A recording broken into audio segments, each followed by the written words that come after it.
Let's hope things go back to paranormal in this episode.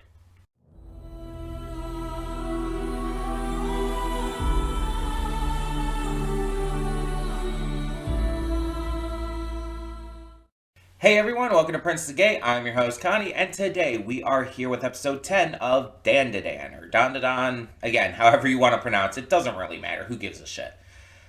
So, last episode, I was not the biggest fan of, and this is something that I've talked about before, briefly here and there, but this is actually one of those episodes I haven't rewatched much because of that.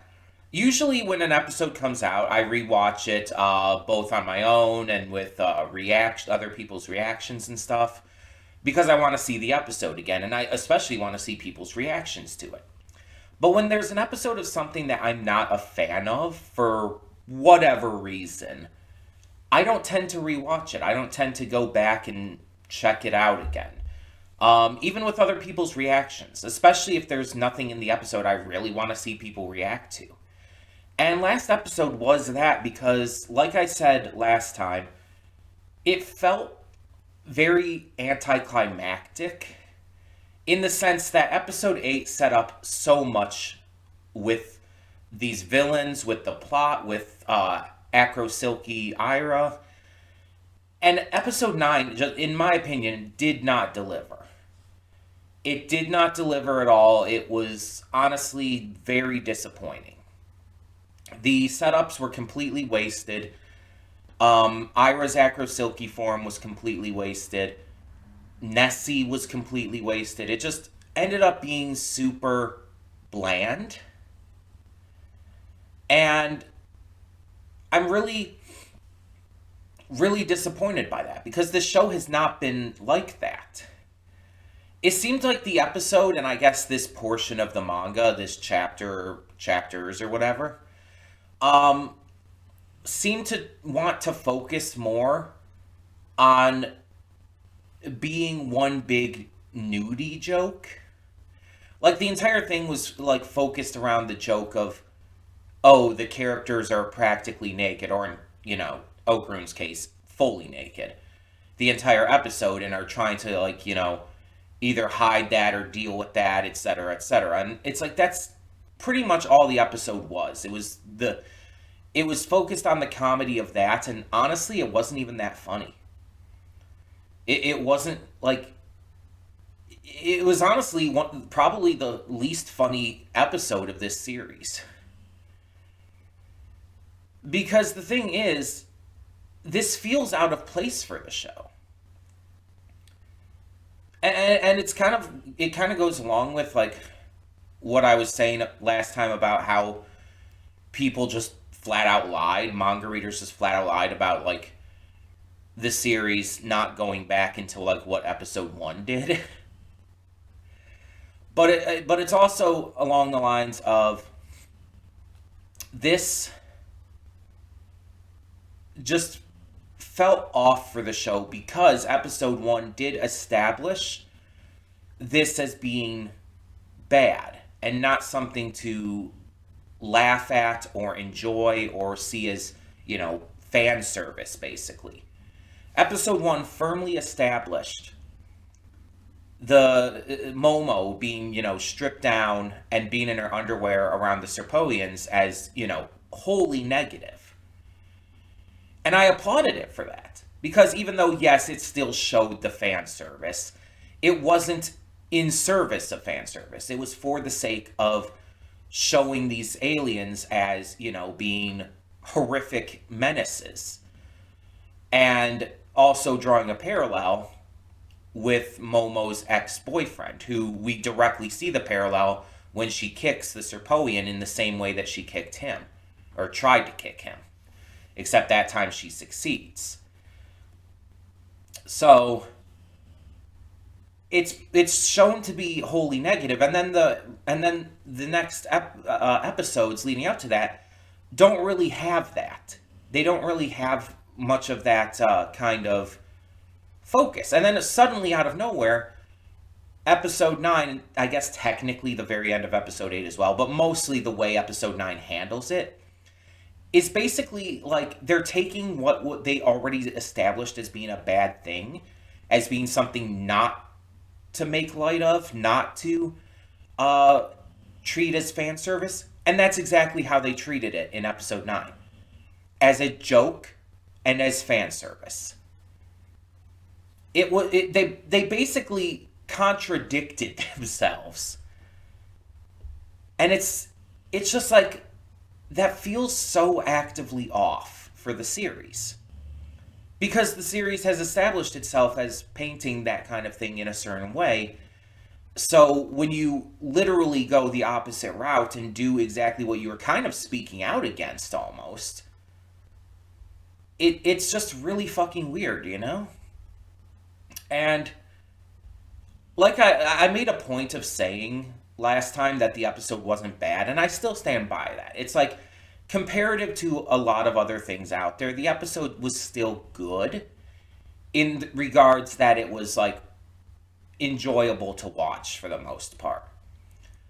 But honestly, while most of the series has been like 9s out of 10s and everything, and even higher up in the case of like episode 7, episode 9, it was probably like maybe a 6 out of 10 at the best. I wouldn't put it below a 5, but I don't think I'd put it much higher than a 6. It would definitely not reach a 7. It might be like a 6.5, but that's how weak it is compared to the others. It's still in the realm of good. Like a 6 out of 10 is still positive. Because remember, a 5 is meh. A 5 is mid. Anything below a 5 is bad. But if it's above a 5, it's good. But not like great, nothing special, nothing standout. A 6 is good, but it's just barely good, you know? And that's kind of like, that was my biggest issue with last time. How it seemed to go against what it established at the very beginning of the show in terms of its tone and style and how it showcased stuff like that. And I understand that this series is wackadoo as fuck. It's absolutely insane and crazy and weird, and it goes off the rails easily. I understand that. But it still felt out of place. It still felt like the equivalence of out of character, just, you know, with the show as a whole. For Dan to do that. And I'm just really disappointed. Plus, again, the fact that it wasted some really hype, exciting things. Like, Acro Silky should have been the one to defeat the enemy there. Ira should have gotten the win. It's it's JoJo Part 5 all over again, if I'm being honest. And I mean this with sincerity, too. I'm not just making a joke. In JoJo Part 5, I got pissed off a lot because Giorno got victories he should not have had. Especially stealing them from Mista, who was, you know, fucked over in that regard, often. But with that, it's kind of the same here. Ira should have gotten this win. Forcing it to be Okarun just because of what his power is and everything, and just to show off his power and stuff. Plus to kind of come full circle with him being the one who's fully naked and everything, and it's just, eh. And I know she helped. I understand, like, her hair was the reason that he was able to, like, get to the enemy to be able to finish them off. But it's not the same. She should have actually landed the finishing blow.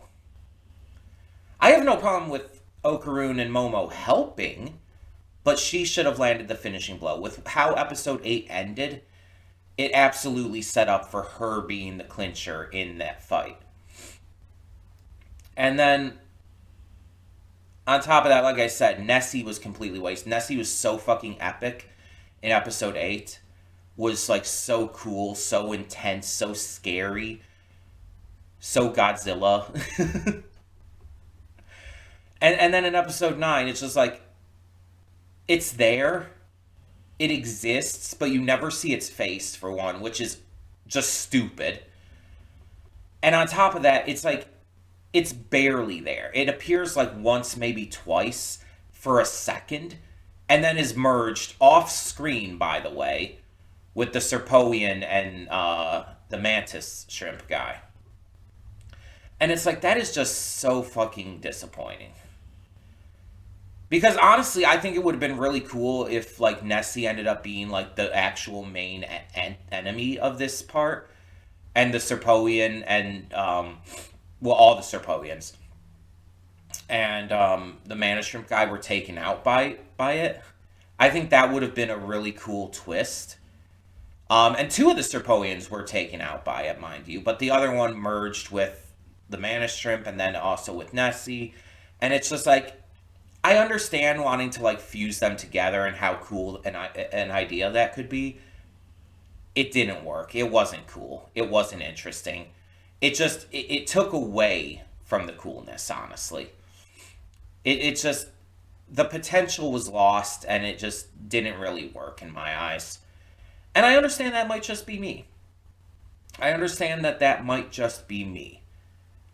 But I am entitled to my opinion, just like everyone is. It's my perspective, and I didn't enjoy the episode as much. By quite a long shot, not as much. But that might just be a fluke. Like I've said before, no series is perfect, and every show has its bad episodes. The only series I think I can ever say I don't believe has a bad episode is Carol and Tuesday. I've seen that series a few times, and honestly, I don't think any of the episodes are bad. But the series also never reaches the heights that other series reaches. It gets damn close. It's one of my favorite shows for a reason. But it's like, One Piece reaches greater heights, Link Click reaches greater heights, but they also have weak episodes here and there. Carol and Tuesday is just more consistent in that regard. And it's the only series I can ever say has been like that. The only series out of everything I've seen in my life. I don't know how it was that consistently good, but it was. And I only hope that Lazarus, the next project by Shinichiro Watanabe, keeps up that quality. That's coming out next year, I believe. But we should probably just get on with this episode. I have other things to record today as well, so we should get on to this episode of Dan and see what this episode has in store. Hopefully it's much better. Hopefully it improves on things, and I assume we're probably going to start to meet the final character. That's in the opening, the dude with the reddish hair. I guess we'll see. Let's get this going. Cutting in here real quick to remind you of all the awesome content we have on the channel. Between Monday and Friday, we have a plethora of awesome series reactions, with 2 on Wednesday. We also have movie reactions every Saturday and Sunday. I do pre-record them during the week, but upload them on the weekend. And don't forget about all the gaming content over on the Princess of Gaming channel. We have Baldur's Gate 3 every single day, Horizon Forbidden West on Mondays and Fridays, Tuesdays and Thursdays is Life is Strange, Wednesdays and Sundays is Red Dead Redemption 2, and on Saturdays we have Nier Automata. A lot of great gaming content every day. Don't forget to click the link in the description below to follow it to today's reaction. I redirect everything just due to copyright reasons. And please subscribe to the channel and like the video if you want to see more awesome content such as this. So thank you so much for tuning in, and I will see you at today's reaction. And we are back, and we'll begin with spoilers in 3, 2, 1, now. And that's what I'm talking about. And yes, I did the clap thing like you see on social media. Deal with it. That's what I'm talking about. That is a good episode. See, it was just a fluke. It was just one episode that was just very weak, very, disappointing. This resolved that so excellently. And it didn't fix the last episode, but it's so drastically better. And it has kind of three parts to it, though the final part is extremely quick at the end here. Um, so the first part of this episode focuses on just the aftermath of everything. The three of them are having to deal with, the aftermath of, coming back to this dimension, coming back to this, to their world. It's not really a dimension. It's kind of a pocket dimension, kind of not. It's complicated, it seems. But they come back. They're butt naked. Everyone sees that they're butt naked. Momo and Okaroon are on top of each other, and Ira just has her image to think about with that.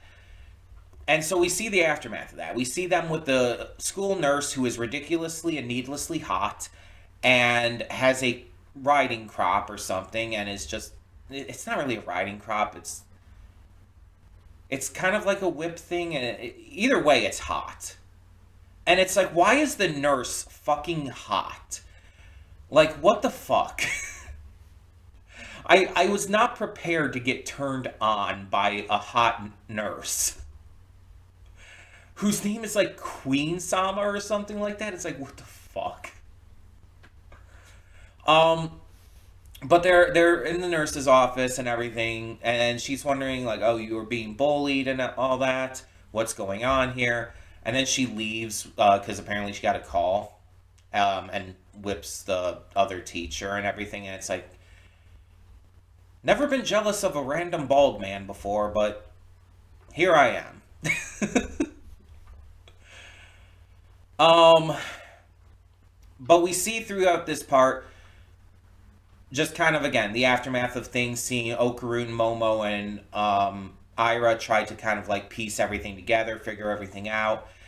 And they kind of put together, mostly Okaroon puts together, that the reason that the aliens aren't taking yokai directly and seem to be interested in people affected by yokai is because they can't. And it kind of was exactly what I said, like, right before it happened when I paused it and all. It seems like the yokai, because of their powers and everything they can do and all, the technology that the aliens currently have is not strong enough to be able to subdue and take them. So, they're targeting people who are affected by the yokai. Some people that they can handle taking with their technology, they can study them, build better technology so they can handle taking the yokai afterwards. That seems to be the gist of it. We don't even know if this is 100% true, but it's what Okaroon is theorizing here. And it seems pretty likely, I would say. The only thing that I would say is like questionable about that is Momo being taken in the first episode by the aliens. Because they didn't go after like Okaroon at that moment, like once he got cursed. He actually came to them. Um, but they went after her, and I'm wondering if it has to do with her psychic powers. Like if they could like somehow sense that she had psychic powers before they were unlocked. Maybe that's it. But they also were talking about, breeding with her and removing her uterus and everything to for their cloning and everything. So I think with Momo, it might have just been a completely separate thing than the reason why they tried to do the same thing to Okaroon in the past episode or episodes. I think it's kind of a different factor in that regard. But we see Ira goes back with her friends, and instead of throwing Momo under the bus, we see her growth and see her actually stick up for Momo, taking accountability and admitting that she was the one who spread the rumor and all, and that Momo was innocent. Something that was clearly difficult for her to do. You saw her struggling with it before she said it, and then afterwards you see how upset she is over it because of her perception by the other students. Because we know why Ira acts like this, and we know why she seeks out popularity. It's because of the promise she made towards her mother. And we understand that because of this, she thinks she has to be the best. She thinks she has to be the most popular and everything. It's not really exactly the right way to fulfill her promise, but it's how she's interpreting it at the moment. And we know that she's going to grow and change and continue to become a better person as this continues. And we get to see the first steps of it here. But we also see her struggling with that because it's new to her. Taking accountability like this, especially at the risk of her own popularity, at the risk of her own like self-image, is difficult. For someone who's lived like that their entire life, for someone who's become so popular, such this like almost icon in the school, that's going to be a big deal for her to actually, kind of reverse on that. And Momo can tell right away, though, when she meets her outside, that she didn't disparage her. That she was, honest and did the right thing. And she could tell because of how Ira is struggling with it. She can tell that it's actually really, like, messed Ira up a little bit. And you can also see that Momo appreciates it, even if she doesn't say it. And then suddenly, the man shrimp guy comes. And he's bleeding, as we find out. And kind of just dealing with everything. There's also a portion where Momo's friends come in and kind of try to deduce what's happening and think that it's a naked like wrestling club or something like that. It's like, oh my god. But we did see Ira's friends in this episode, which shows that they did survive. Because we had not seen them since Momo threw them into those pipes and everything at full force. This at least implies to me, and by the fact that they didn't seem like hurt at all, that Momo did keep them protected with her powers. She was just like throwing them to the side, knocking them out, getting them out of the way, but she didn't hurt them. And I like that, because that actually is fully within Momo's character. We have that confirmation now, and I really like that. And I love that we get to keep seeing Momo's friends as well. Like, I like how they're not just like super minor background characters, but they're actually like supporting cast. And that they do appear quite often. They're funny as hell as well, by the way, which really helps. They're really funny, and I really like them. But yeah, the second part focuses on the mana shrimp and them taking him back to Seiko's house after bandaging him up and all. They give him food, and they're on edge. Like, they clearly are ready to fight if they need to. But instead, he just starts crying and eating the food and thanking them and all. And it turns out he's kind of a sweetheart. He's kind of a nice guy who was just doing what he did for money because apparently his son is deathly ill. Has a disease that causes him to piss and shit out all of his blood. Really fucking gross and horrifying sounding. Thanks for that, Dan. But also, yeah, it's like horrifying sounding. It sounds like horrible. But as long as he gets like blood transfusions every day, he can survive. Unfortunately, that's costly. And the mana shrimp needs money in order to do that. And so that's why he takes on these jobs, but he can't get like any consistent job apparently because I think he was saying something about, like, I guess his people or his race or something like that. Maybe his class is, like, looked down on. It was something like that. It was hard to tell exactly what was being said because of, like, a bunch of words being not really bleeped out, but, not even really censored. It's just that you couldn't understand them. And the subs represented that pretty funny and pretty well. Um, yeah, you just didn't really understand what he was saying. And I like how Momo kept chiming in, like, what are you talking about? Like, what is that word? What does that mean? But he doesn't stop to explain. He just keeps talking. But yeah, you get the gist of it. And Seiko finds out, she realizes from the smell that the white liquid he was secreting was his blood, and that it's milk. He bleeds milk. You know what? I've seen and heard weirder things regarding aliens in various media. It's really not that strange. It just caught me off guard. I'm like, okay, what? And apparently, like, pasteurized milk, the milk we tend to drink, is too thin because of how it's, pasteurized and everything, made for human consumption.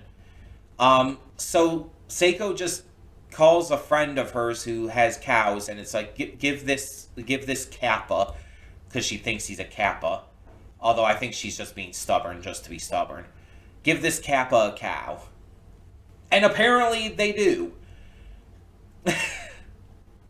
Because he just pulls up the cow in the UMA and flies off in the most needlessly well animated moment in this episode.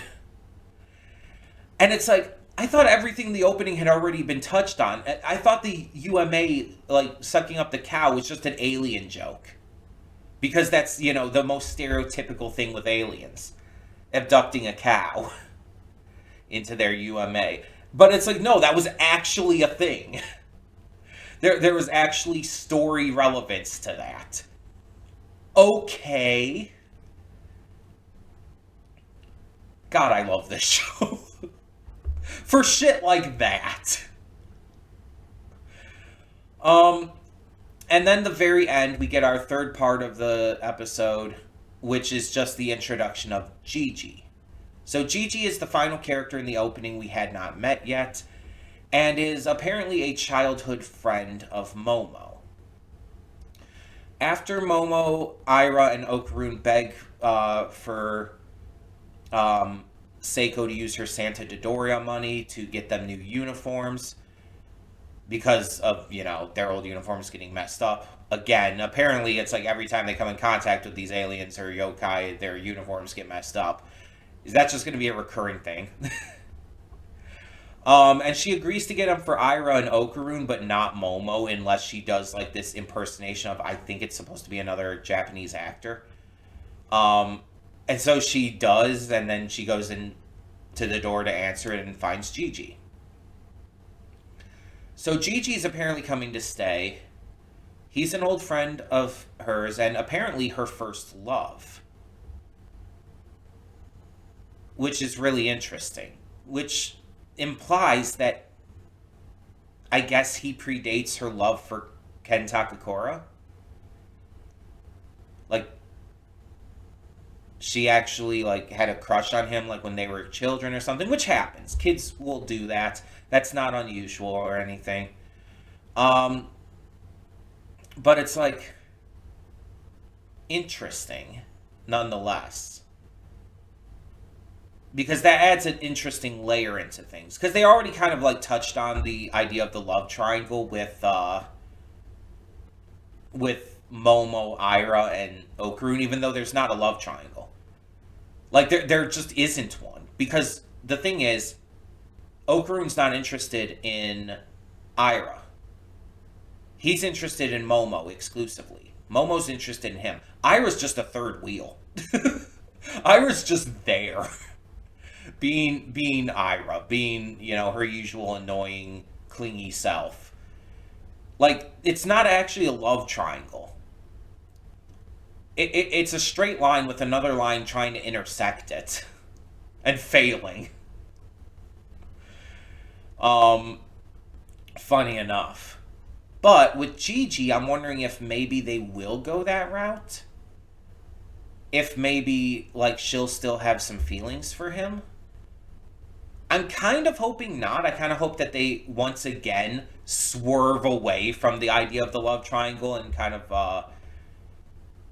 not really trick us with it, but, like, try to make us believe once again that it's going to happen. Like they're like the author is fucking with us, and it's like, oh, you think there's going to be a love triangle here? Nope. You think there's going to be a love triangle here? Nope. It's like, I'm going to make you think there's going to be a love triangle at every turn, and I'm just never going to do it because fuck love triangles. Something like that, you know? That's kind of really funny. I'm interested to see though, because Gigi in the opening is like making these goofy faces and stuff. So I'm thinking even though we don't really see much of that here, I'm thinking he's going to be a little bit of a goober type of character. You know, one of those type of characters who's just really silly and over the top, like goofball energy. Um, and that would be an interesting addition because all of them have goofball energy to a degree. But if he's like more so that could lead to an interesting dynamic with the others, like even with them getting annoyed with him with his shenanigans, although they can be pretty goofy themselves at times. That could be pretty fun to throw in. Um Also, by the way, when they were begging Seiko to give them or to get them new uniforms, I did notice that shot, by the way. I didn't say anything, but the specific angle that it was at, that it was looking up at Seiko from, they very much accentuated Seiko's tits. Like, I'm just saying, it was very obvious, just the way they the way they kind of focused on the shape of them and made them look bigger. It's like, come on. We already know she's hot. The series outright said she's hot. Ira literally pointed that out. You don't need to, like, accentuate her boobs with the animation there. Of course, it's the same episode that had the hot nurse, so, to be fair. This episode's just trying to get us horny. Horny and sad. Horny for the hot nurse and Seiko, sad for the mantis shrimp. What is this episode? I mean, it's Dan. It's like that's perfectly within this series' realm. I'm so glad that we're back to this really good stuff, though. Like this, like I said, is what I want to see from this series. This is the kind of shit that's like really good. You got a lot of the really good slice of life stuff that this series is great at. But you also got the zany weirdness that the series is great at. And it doesn't feel like a letdown. Mind you, this wasn't really built up to with the Mana Shrimp guy. This kind of came out of nowhere, it seems. But I kind of dig that too. So it's like there was nothing to really be a letdown with. But, you know. Still really, really good, really entertaining. Really enjoyed this one. But tell me in the comments below, what did you think of this episode of Dan to Dan? Let me know, and thank you so much for tuning in. For now, I'm Connie, and I'm signing off. See y'all next time.